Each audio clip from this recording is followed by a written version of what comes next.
F. A. Deuxième partie. Prochain thème. Ça pique ? Non, Ah, parce que tu dis... le thème ne pique pas du tout, Pauline. C'est le retour d'anciens sketchs. Léo demande à quand le retour des anciennes séries de vidéos comme Man vs Quotidien, même si j'adore les nouvelles. Mes yeux sur le monde demande à quand un nouveau Master Quan, d'autres Master Quan, et c'est quand Master Quan, et Master Quan, toi il arrive quand y aura-t-il d'autres vidéos sur l'Europe de l'Est? On avait une réponse, je crois, sur Master Quan. J'ai deux questions pour Master Quan. Ah, Première question pour Master Quan, est-ce que vous allez faire un nouveau Master Quan? No, Pourquoi? cause need to. On n'a pas de. C'est Enfin, pas écrit. on en avait une, mais on peut pas la faire. En fait, la prochaine étape naturelle de Master Quan, c'est Master Quan contre un enfant. Et pour des raisons évidentes de droit et de droit des enfants, Bam. on peut pas tourner ça. Parce que le vrai concept de Master Quan, c'est que les tatanes que me met Johan sont vraiment réelles, pas du tout simulées, et que vous envoyez qu'une partie. Quand on le tourne, quand on prend la prise son sur le moment du tournage, moi je mets des vraies tatanes à Bertrand dans la gueule. Il faut savoir que sur un tournage de Master Quan, moi, en moyenne, je lui mets 80 tatanes dans la journée. franchement, le dernier tournage, Dans la Bertrand, demi-journée. à un moment, on a eu flippé parce qu'il était pas Bertrand, bien. il était blême à la fin. Il était- 80 vrais baffes. Il y a un moment où je passe sur un fauteuil. Gros cascadeur. Il y a un moment où je passe sur un fauteuil roulant et que tu mets des claques. Voilà. C'est sur la dernière, et j'ai dû dire crier stop. Ouais. C'est un son qui claque, mais il est un peu petit. Il est pas très drôle. Et en fait, ce qu'on fait, c'est qu'en post-prod, on va chez Romain. Romain, d'ailleurs, homme de l'ombre. Ah, Ouais. dont on parlait. Il fait la musique. Romain, il nous fait plein de trucs C'est mon pour le son. colocataire. Ouais. Colloque de Il mousse, habite on est ici chez dans la lui. chambre à Juste en côté. face, on est chez moi là. Et du coup, Romain, ce qu'il fait, c'est qu'ensuite, il branche son micro dans sa chambre, parce que dans sa chambre, tout est insonorisé. C'est une chambre noire, C'est une hyper chambre bien de foutue. ouf. Ouais, Ouais, c'est la une chambre de chambre de Romain, incroyable. Et il allume son micro. Et en fait, là, moi, je baisse mon pantalon et je me mets des vrai fessées. C'est Ouais. vrai, t'as fait ça ? Je me mets des fessées parce que le son d'une fessée est plus drôle que le son d'une claque. Il est plus fort, le gain est plus. Voilà. Et Bertrand, Je crois il qu'on s'était a même rendu des compte de vidéos ça. T'as qui mis des prouve fessées ça. dans le studio à côté ? Projet futur. Un long métrage tous les quatre, est-ce envisageable? Est-ce qu'on le verra dans un film un jour? Ouais, C'est ouais, notre rêve, ouais. c'est ce qu'on vise, c'est ce qu'on veut Ouais. faire. On en a un décrit. On a une série qui aussi D'écrite, 26 minutes qui est aussi écrite. On a un autre projet de long. Les projets sont prêts. Il faut Donnez-nous juste de l'argent, des juste on a producteurs. Trop Trouver envie de le faire. l'argent. Vous allez trouver la production. En réalité, ce qui se passe sur le cinéma, vous l'avez vu, en fait, si t'as pas des têtes d'affiche de cinéma pur, ça peut faire des scores qui peuvent être considérés comme décevants. C'est un peu en train de Déjà changer. maintenant, quand il y a des têtes d'affiche, c'est dur de faire marcher un film. C'est Alors ça. quand t'as 4 inconnus sur l'affiche qui sont genre, les Yes font leur film. Voilà. Je pense que ce sera nous quatre et probablement Thierry Lhermitte. Voilà. Du coup, la Non. scarification de Pauline est assurée et Oui, ce sera notre tête d'affiche. Voilà. Et il y a un truc qui se passe, c'est que sur les films issus du web ont eu plutôt mauvaise presse. Si on pense à Pas très normale activité ou Le Manoir, on leur a dit ah c'est pas bien, c'est des films qui se sont plantés. Et du coup, les gens ont peur d'avoir des mecs de YouTube qui vont au cinéma, ce qui est une peur, à mon sens, un peu irréelle, parce que la définition d'un film français, c'est un film qui se plante. Je crois qu'il y a Ouais. 200 films par an français qui font des scores qui sont nuls. Je vais pas citer les. C'est pas que les films sont nuls, c'est que les scores sont pas bien Parfois, et les c'est films, normal. parfois il y a des films qui sont géniaux, Oui. qui marchent pas, et il y a des films à Tellement. côté qu'on trouve Commencement tellement de mauvais. Orelsan, et qui tu est un te dis, chef-d'œuvre, je sais ah pas, ouais, il a pas fait Commencement, vraiment de c'est vues. trop bien. Mais du coup, tu te retrouves avec des films qui c'est un film français, c'est un film qui ne marche pas. C'est 80% des films font des scores nuls. Donc du coup, qu'un film de youtubeur ne marche pas, d'un coup on dit bah c'est pas bien, il a pas marché. Alors qu'en fait en plus ils font des scores honorables par rapport à ce que peuvent faire des films français. Mais quand un film de youtubeur se plante, là on le pointe du doigt et on dit plus jamais on vous donnera les clés du cinéma. Alors que tous les films se plantent. Oui, c'est vrai. Et en plus, si tu regardes en réalité des mecs issus du web, bon, peut-être Norman n'est pas très normal activité, c'était pas le carton du siècle, le Manoir, on pourrait faire un score plutôt honnête, donc, mais les gens ont un mauvais regard là-dessus. Pardon, le Pas de Macho, tu tapes 1 million sur ton premier film, donc en réalité, tu te trouves avec un tiers des films issus du web carton, ça devrait peut-être changer. Après, des fois, je sais qu'on manque de notoriété. C'est arrivé que vous rencontriez un producteur qui dit c'est trop bien, ce que vous avez créé très très drôle, j'adore. Revenez me voir quand vous aurez 1 million d'abonnés. Une question de Temi V. Allez-vous faire une pièce de théâtre avec tous les membres de Yes Vous Aime? Il y a déjà un truc qui est très clair, c'est que Pauline étant en contrat avec la Comédie Française, nous n'avons pas le droit de faire une pièce avec Pauline. Non, c'est pas que vous avez pas le droit de faire une pièce avec moi, c'est que je peux pas jouer dans... Enfin, je peux jouer dans très peu de théâtre à Paris, ou alors il faut une dérogation. Et surtout, je suis prise sur des pièces beaucoup Du coup, il n'y a pas beaucoup de temps, quoi. Mais c'est qu'on pourrait jouer avec toi si on montait un Shakespeare sur une scène nationale comme à la Colline, Nanterre, Amandier, tous ces trucs-là, qui est pas trop ce qu'on fait, notre réseau, on pourrait faire un Shakespeare Yes, ça peut arriver un jour, moi ce serait un gros kiff. C'est une idée de génie. De faire un Molière à la sauciesse, parce que c'est notre Shakespeare. formation classique et on s'éclate Un à Shakespeare, faire ouais. ça. Un Shakespeare, genre mais je pourrais. Mais oui, mais ça c'est notre rêve, c'est juste pas là pour le moment. Et si on fait de faire ça un gros Shakespeare de scène nationale avec que des gens du web pour montrer que le serait web marrant. Peut aller sur en le fait théâtre. c'est pour acheter sur un autre truc. Nous ce qu'on adore faire, ce qu'on essaye de faire, c'est le grand écart entre cette formation classiquissime qu'on a eue et les trucs mainstream. On adore faire un passage entre la comédie française et la France a un incroyable talent.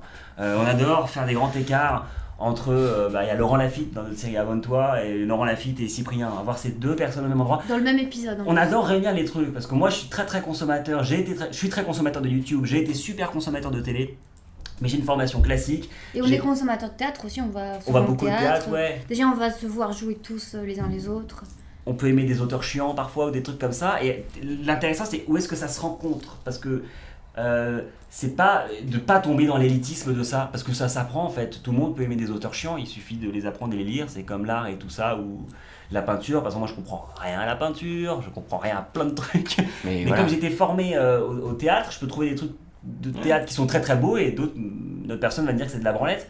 Et moi ce qui m'intéresse c'est de réunir les gens à un endroit voilà, cette espèce d'élite pompeuse du théâtre, la mettre aux endroits qui sont considérés comme les pires au monde, comme la grosse télé qui tâche ou du YouTube débile. Moi c'est un truc que j'adore. Je suis souvent en tournée aussi et c'est souvent les mêmes gens que je vois quand je sors du théâtre, que j'aime bien, mais c'est souvent des abonnés qui ont entre 50, 60, 70, pas beaucoup de jeunes. Et quand il y a des groupes de jeunes, des gens de ma génération ou même des gens qui me reconnaissent de Yes, je suis trop content parce que je me dis ah putain, il y a quelque chose qui change. Pas mal d'abonnés de 50 ans sur la chaîne, c'est C'est vrai ? Ouais, c'est pas mal. Enfin, c'est une stat on a une audience vieille. Ah ouais. Sur YouTube, C'est ouais, marrant. on en a. c'est drôle. Non, Et c'est on a drôle. eu une fan qui nous a abordé, vu que c'est une audience plus minoritaire, mais du coup, dans la vie, parfois vous venez nous parler, et ça nous est arrivé une fois au bout de Chaumont. Oui, Au bout de Chaumont, en exactement. plein tournage. C'est drôle. ça. Une Qu'est-ce dame- que j'aime. De Ah quoi ouais. J'ai pas compris. C'était une dame de 50 ans, Ah, une dame 55, de Je dirais même, ouais, c'est 55, ça, 60. plus, qui nous arrive, qui nous dit c'est drôle ce que vous faites. Et moi je trouve que, alors pas que les jeunes leur avis est nul, hein, c'est juste que moi j'ai été un peu formé à l'humour de vieux. C'est-à-dire que effectivement, comme j'avais un grand frère, des cousins, des trucs qui étaient plus grands que moi, Ouais. bah ils se marraient dans des trucs que je comprenais pas forcément. Les guignols de l'info par exemple, avant de comprendre la politique, ces mecs me faisaient marrer, mais je comprenais pas tout. Donc du coup j'ai une espèce de... J'aime bien quand les gens, j'adore quand l'expérience dit vous c'est drôle. Ouais. Je me dis ah bah, encore une fois on arrive à rassembler les deux côtés et ça je trouve ça cool. Après, des fois, moi, il y a des lycéens il y a genre des classes qui viennent voir des pièces classiques à la Comédie Française et qui du coup disent ah bah je t'ai vu sur YouTube et ils sont avec leur classe et c'est drôle. Ah, Ils se mettent- c'est ça, cool. c'est le truc qui se met. On arrive à la dernière partie de cette FAQ, la dernière thématique, une thématique qui va un peu gratter et poser les vraies bonnes questions. Jingle. Sujet qui fâche. Que pensez-vous de la carrière solo de chacun? On donne l'avis sur la carrière de l'autre ? Allez, je vous dis les trois. On n'a jamais eu cette question. Que pensez-vous de la carrière solo de chacun? On l'a eu, mais t'étais trop bourré au jus de pomme. Avez-vous comme projet futur une carrière d'acteur individuel? Et enfin, Ozymandias qui dit est-ce que la prochaine starification Voilà. assurée de Pauline vous aime ne va pas faire exploser le groupe dans l'amertume et la rancœur d'un avenir commun qui s'annonçait radieux? Oh putain, Waouh. on dirait un scénario de série. Vous voulez qu'on regarde la réponse? On Ah, peut on la le regarde. regarder. Allez, je crois qu'elle était bien, non? Nouvelle question de Ozymandias. Ah, je le Elle connais. fout un peu la merde Ouais. cette question, elle est marrante. Ah. Allez. Est-ce que la prochaine starification assurée de Pauline vous aime ne va pas faire exploser le groupe dans l'amertume et la rancœur d'un avenir commun qui s'annonçait radieux? Bah moi je suis pas plus starifiée que les autres, c'est juste qu'il y a des périodes où on a des trucs qui sortent et des périodes où il y en a qui travaillent. Par exemple moi en ce moment je suis plutôt cool et en fait il y a des trucs qui sortent donc on a l'impression que je fais plein de trucs. Mais en fait Mustapha il est au théâtre, Johan il fait un seul en scène, Bertrand il a passé beaucoup de temps sur le montage d'un truc et du coup en fait on a l'impression que peut-être que moi il y a des trucs qui sont sortis ces derniers temps. Mais en fait on a tous des actualités actuellement. Mais non, juste pour. Est-ce que ça va Ouais. faire détruire le groupe ou pas? C'est. Je sais pas, c'est tellement aléatoire, on sait pas ce qui va arriver, on savait même pas qu'on allait aller sur internet. Je sais pas. Ah. Moi j'ai l'impression qu'il y a plein de trucs qui peuvent détruire le groupe. Déjà. Ouais. Je crois que ça peut en faire partie, mais comme tout autre truc. mais j'ai l'impression qu'il y a d'autres risques. Plus gros. Ouais, enfin, tu vois, Oui. qui sont plus gros que. Parce que j'ai l'impression que là, maintenant, ça fait tellement longtemps qu'on travaille ensemble que j'ai l'impression que même s'il y en a un, hypothétiquement, qui cartonne de ouf, on fera peut-être quand même un truc ensemble, au moins un, tu vois, pour Oui. dire au Surtout revoir. que ça Oui. peut aussi nous servir. Enfin, quand moi Bien on sûr. me dit j'ai vu Yoann au théâtre, il est trop bien, bah ça me fait plaisir aussi. Ça fait monter le groupe. Mais Quand il y en a après, un qui est exposé médiatiquement, il apporte de la lumière au groupe. Donc Ouais. voilà. le vrai risque, moi là, j'ai l'impression surtout la question du financement. Et si on arrive à trouver des trucs, ça marche. Parce que c'est pas qu'une question d'argent pour. On veut gagner de l'argent avec ça, c'est aussi une question d'argent de. Maintenant, on est dans des niveaux de carrière où il faut de l'argent pour bloquer les gens parce qu'on a des loyers, des conneries. Voilà. Beaucoup de choses, Euh, mais c'est assez juste. Là, la salade, elle menait pas qu'à des trucs nuls, quoi. On disait des trucs intéressants, ça brassait beaucoup de Je choses. croyais qu'on allait. Oui. En termes de longévité, je dis peut-être des conneries, mais je crois qu'on arrive à peu près au niveau des inconnus. On les dépasse, on a fait plus long que Suricat. Je me suis rendu compte qu'on était pas loin d'Enjoy Phoenix. Ça Ouais. fait 7 ans qu'elle fait des vidéos et ça fait 5 nous. Non, Bon, ouais, nous alors ça. elle marche plus que nous, hein. Un peu plus, mais non, on commence à voir en termes de longévité de groupes. Par exemple, si je regarde même les groupes de Golden Moustache, on commence à arriver à. Les groupes originaux, on commence à venir depuis On plus peut dire qu'on longtemps. est un groupe mature. On commence à être des vieux de YouTube, déjà on n'est pas arrivé jeunes. Les nuls, ça a duré combien de temps? Je sais pas, je crois que ça n'a pas duré longtemps. Ouais. Je crois On que ça est n'a pas dans duré une longtemps. longue relation entre nous. Bon, allez, la suite, non? T'es bien? Ouais, très c'était. bien, on a Non, une mais bonne c'est bien réponse. d'avoir aussi des extraits de façon de ces trucs-là. Prochain thème.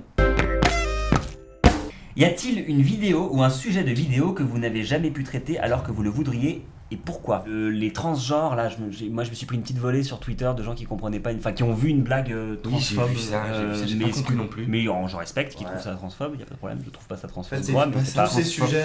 Donc en fait, je comprends que des gens puissent être heurtés, il n'y a aucun problème, enfin on parle pas toujours le même langage, il y a des moments, il y a des trucs qui sont gênants pour les gens et qui le sont moins pour moi, enfin je peux comprendre Tu qu'il y peux a des resituer différences. la situation. En fait voilà, Ouais. j'ai fait un personnage, un Suédois dans ma vidéo Brut qui disait que la Suède était un pays en avance surtout tant en matière d'écologie qu'en matière sociale, puisque là-bas les questions de genre et de sexe ont 1000 ans d'avance et qu'un homme peut se sentir femme, peut se sentir homme, peut se sentir qui il veut et que même en Suède, quand un homme se sent ou une femme se sent Han Solo, et ben c'est parfaitement accepté et qu'il va dans des toilettes spécifiques pour les Han Solo. Et il y a des gens qui l'ont mal pris parce qu'ils se sont dit ah putain c'est toujours la même blague qu'on nous fait sur Alley. Je crois qu'il y a un truc qui revient sur les transgenres qui dit que quand tu peux te sentir à hélicoptère de combat. Je connais pas assez ce truc, je sais pas non plus, mais apparemment c'est un truc qui revient quand on se fout de leur gueule. Et là je pense qu'il y a une différence de point de vue sur l'humour. Alors sur deux titres, c'est que moi je trouve que quand on fait ce personnage de Suédois est en avance sur nous en fait, il nous fait la morale et en fait il est du bon côté des choses et ce qu'il dit en fait va dans le sens des transgenres. Donc en fait une insulte selon le camp où elle est dite peut passer pour un compliment, un soutien ou une insulte. Comme les noirs entre eux qui s'appellent négros, bah, pour eux c'est cool. Si moi je vais le faire, je crois que j'ai plus dedans assez vite et ce serait plutôt normal. Là, je suis pas trans, ou pas, je ne dis pas, mais j'ai l'impression d'être du côté de ces gens et le fait de dire que la Suède est en avance et là-bas tout est possible, bah, pour moi c'est un truc plutôt cool et il y a des gens qui l'ont mal pris. Et le deuxième volet, c'est sur tous les gens qui disent que l'humour, il faut rire pas de nous mais avec nous. Je crois que je suis pas d'accord sur ce qu'est l'humour. Je pense que l'humour c'est contre quelque chose, c'est le contre un contraire. groupe. L'humour est injuste, l'humour est une arme, l'humour blesse, l'humour doit être cruel. Faut juste savoir à qui on s'attaque. J'ai aucun problème de faire de l'humour sur les puissants, sur les politiques. Par exemple, quand tu dis que les politiques c'est des merdes, t'as le droit parce qu'ils sont puissants, tu vois. Mais oui, je suis d'accord. Et puis l'humour, vraiment, je suis d'accord avec toi, j'insiste sur se moquer de nous. Pour moi, c'est même l'essence même de l'humour. On est issu d'une classe de clowns dans laquelle on s'est rencontrés. Et en fait, le propre de l'humour, c'est un clown qui arrive sur scène et qui veut faire quelque chose de très bien. Il veut le faire sincèrement très bien, sauf qu'il n'y arrive pas parce qu'il lui arrive que des tragédies. Il tombe, il fait renverser un verre d'eau, j'en passe. Et on se moque de lui. C'est ça pour moi l'humour. Moi je pense pas qu'on peut plus rien dire. Non, c'est juste plus compliqué, il faut le dire de manière de plus fine. Et, Après, des fois, il faut être violent pour avoir un éclairage sur, par exemple, sur la place des femmes. Des fois, on s'est dit, on peut pas dire ça, c'est trop sexiste et tout. Puis des fois, on a réfléchi, on s'est dit, si, au contraire, il se passe ça arrive. Et du coup, il faut mieux pousser le truc et le faire à fond pour donner un éclairage sur, en fait, dans la vie, il se passe ça, et c'est grave. Je sais pas comment c'est. On peut dire quand même qu'on est dans une période très policée. Il faut faire attention à tout ce qu'on dit, et par exemple, la télé, il y a beaucoup de censure. Et peut-être que des fois, c'est dommage aussi de se priver de certaines blagues qui dénoncent des choses. Oui, c'est vrai, c'est intéressant ça. Oui, je sais pas. En fait, c'est terrible parce que cette question, on pourrait vraiment en parler pendant des heures et tout, mais bon, faut avancer quand même. Oui, parce que parfois, on s'aperçoit aussi qu'il y a des blagues qui nous. Moi, il y a. Quand on dit est-ce qu'on peut rire de tout ou permettre tout humour, mais il m'est déjà arrivé qu'il y a des gens que j'aime bien dans l'humour, d'un coup, ils font une blague et je fais un peu. En fait, je trouve ça horrible. Et d'un coup, cette blague va me rendre triste et je me dis ok, je dois la permettre parce qu'il faut peut-être. En effet, voilà, faut permettre à tout le monde et tout. Mais moi, si j'étais genre la victime de ce truc, par exemple, que j'étais concerné directement par la moquerie ou cette blague, je me dirais, wow, t'as pas le droit de rire de ça. Interdisez cette blague, interdisez ce mec. Et je peux comprendre que parfois l'humour provoque des trucs super. Je peux le comprendre aussi. Quoi. Mais oui, moi j'ai l'impression que ça dépend vraiment du contexte politique, social, l'époque dans laquelle on vit et surtout l'histoire qui s'est passée du thème de ta blague. On peut pas faire de blague, on peut pas faire de blackface parce qu'il y a eu un passé, parce qu'il y a eu des Américains qui l'ont fait pendant qu'ils les mettaient en plus en esclavage. Du coup, c'est très difficile. Peut-être que si c'était pas arrivé, c'est bizarre de penser comme ça, mais voilà, juste pour donner un exemple, si c'était pas arrivé, peut-être qu'on en ferait encore et on trouverait ça drôle et ou peut-être pas, j'en sais rien. Ouais. C'est très difficile de parler d'une chose qui n'existe pas. Non, mais c'est l'histoire de discrimination. Parce que nous, on a fait des... Voilà, c'est l'histoire de discrimination. C'est impossible de faire une blague sur la Shoah, c'est pas possible. Maintenant. Si maintenant. De ouf. En fait, c'est des questions. J'ai l'impression des questions de pouvoir. Un an plus tard, la fin. Un an après, c'est compliqué. Mais voilà, c'est ça que je dis. Tu te retrouves avec effectivement un peuple. Le peuple noir qui galère de ouf, c'est encore plus marqué aux États-Unis. Tu fais pas de blague dessus. Par contre, tu fais pas de blackface. Par contre, nous, on a fait des Russian face. On s'est foutu de la gueule de Russes. Et c'est normal, c'est des mecs surpuissants qui sont en train de s'ailler avec la Chine, qui peuvent nous envoyer une bombe dans la gueule et qui nous défoncent des mains. Il n'y a aucun problème à se la gueule des puissants. Qui protègent l'Ukraine, qui a un camp de concentration homosexuel. Voilà, ils sont pas tous comme ça et tout, mais ce que je veux dire, c'est que l'humour se base sur des clichés. L'humour n'est pas fin là-dessus. L'humour, c'est bien d'accord. Des clichés. On va pas se foutre de la gueule des Arabes, les mecs qui galèrent. Alors maintenant, on en a un dans le groupe, donc tout va très bien, on peut le faire. Mais tu vas pas te foutre de la gueule des mecs qui sont petits et qui galèrent. Et quand on le fait et qu'on se plante, c'est que de l'humour. Il y avait une phrase de Patrick Timsit, bizarre, c'était Patrick Timsit qui disait reprocher à un humoriste une mauvaise blague, c'est comme reprocher à un pilote de Formule 1 une sortie de piste. Notre public. Que pensez-vous de votre public sur votre chaîne et de celui de YouTube en général ? Alors, me concernant, j'avais un peu du mal au début, je vous dis la vérité, j'avais un peu du mal, par exemple, pour les commentaires d'embrasser une fille, des gens qui disent « mais tu n'as pas le droit de faire ça », et merci à tous les gens qui répondent à ces personnes en disant « mec, c'est un fake ». Voilà, j'avais un peu du mal, je me disais c'est ça le public de YouTube, c'est ça le public de YouTube, et en fait, plus on a avancé, plus on a fait de vidéos, plus je trouve que notre communauté s'est affinée, et j'aime bien. Là, par exemple, on a fait une rencontre pour aller voir Johan. On a lancé un appel, on a dit venez, on sera tous là, on va boire des coups. Il y avait une poignée de personnes qui sont venues et c'était trop bien. On a passé un trop bon moment. Merci à tous, je vous embrasse tous. C'était trop cool et du coup, j'aime beaucoup notre communauté en tout cas. Ouais, moi sur le public en général, moi j'ai un peu le même rapport que toi. J'y suis à la fois attaché de ouf. Et en même temps, il y a des moments quand tu te prends des commentaires, tu te fais tacler. Ouais. Pauline se fait pas mal allumer, comme c'est une meuf, du coup c'est elle qui prend pas mal de trucs. Beaucoup de choses. Et c'est fou en fait à quel point tu t'attaches aux trucs négatifs. Alors qu'il y a plein de commentaires positifs, et dès que t'as un truc un peu négatif, c'est genre même si j'ai l'impression qu'on est plutôt épargné, alors on n'a pas non plus en termes de pouces, on n'a pas non plus des scores de dictateurs africains, c'est-à-dire qu'il y a des gens qui n'aiment pas ce qu'on fait et c'est très très bien, mais j'aime bien quand c'est nourri, critiqué, expliqué et tout ça, quand c'est juste des insultes et genre pourquoi en fait, c'est pas, ça me fait un peu bizarre. Et l'autre chose que je veux dire, c'est que l'audience de YouTube est un peu hélas pour nous très très jeune, et moi j'aime beaucoup les cinquantenaires, contrairement à Yann Moix, j'aime les femmes. Moi aussi. Il y a encore un truc où... Après, moi j'ai l'impression de parler un petit peu toujours du même sujet qui revient, mais sur les filles, il y a plus de commentaires quand même. Sur le physique, que ce soit gentil ou méchant, il y a plus de... Et c'est comme si on disait un peu... toi tu n'es pas assez belle pour être à l'image, tu n'as pas le droit de faire ça, on ne veut pas te voir, tu ne mérites pas ta place là. Et il faut une force pour rester en fait. Parce qu'à un moment tu te dis mais attends, c'est vrai, moi non plus, j'aime pas spécialement ma tête à l'image, moi non plus je trouve que je ne ferai pas une carrière de top modèle, mais merde en fait j'aime vraiment jouer, donc comment je fais pour continuer si on me dit salut je n'aime pas ta tête ou salut tu es trop comme ça, même s'il y a d'autres commentaires de temps en temps qui disent t'es forte, on aime ce que tu fais et tout, et c'est dur il faut de la force pour se dire c'est dur de se je vautrer m'en quand t'es une fous. fille quoi. C'est dur de se vautrer quand t'es une fille, les gens ne te loupent pas. Ouais, ou alors c'est dur, j'imagine, si jamais imagine tu commences, t'es fragile, tu t'as jamais beaucoup joué, t'essayes. Si jamais on te dit t'es belle, machin, on t'encourage, tu te dis ah, mais en fait ça marche mieux si je fais la séductrice, si je mets des décolletés, si je suis jolie et tout. Et je me dis pitié, si toutes les filles tombent là-dedans, on n'aura plus que des filles un peu polissées, machin, et c'est cool de pouvoir être un peu naturelle ou être un peu moche, et on n'est pas toutes parfaites. Et quand on va dans le métro et que je me dis c'est quoi une fille et que je regarde les filles autour de moi, je vois pas des filles sur machin. Enfin c'est dur de se définir comme autre chose que dans un rapport à la séduction constamment. Ouais, Qui puis est un je truc suis qui permet plein de de tenir gens des sur postes et internet. des rôles quoi. Ouais. Et c'est pour ça que c'est très cool sur Instagram, les photos de jolies filles ou les jolies filles qui parlent et qui ça se voit, s'aiment. Je me dis, je les admire, elles s'aiment et ça doit être très agréable. Mais J'ai l'impression C'est vrai que la concurrence pour les meufs qui se foutent pas à poil sur Insta est dure. Hein.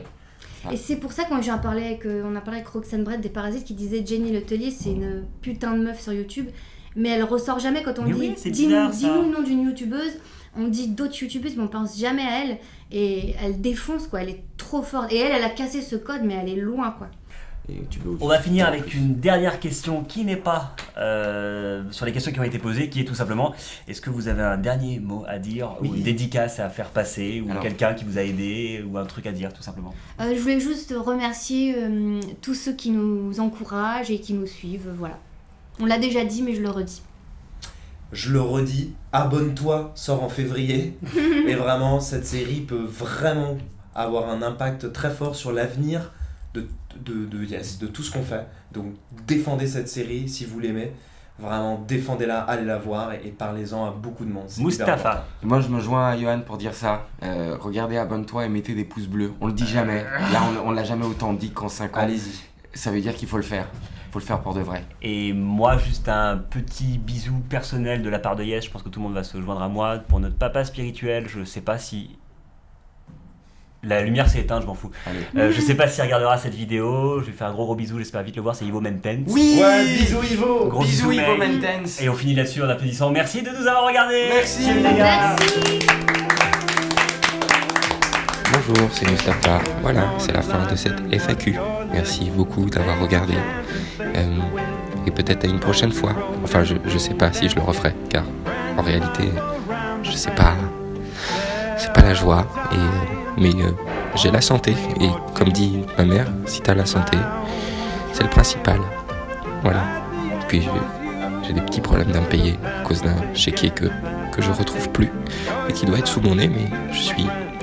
Au revoir.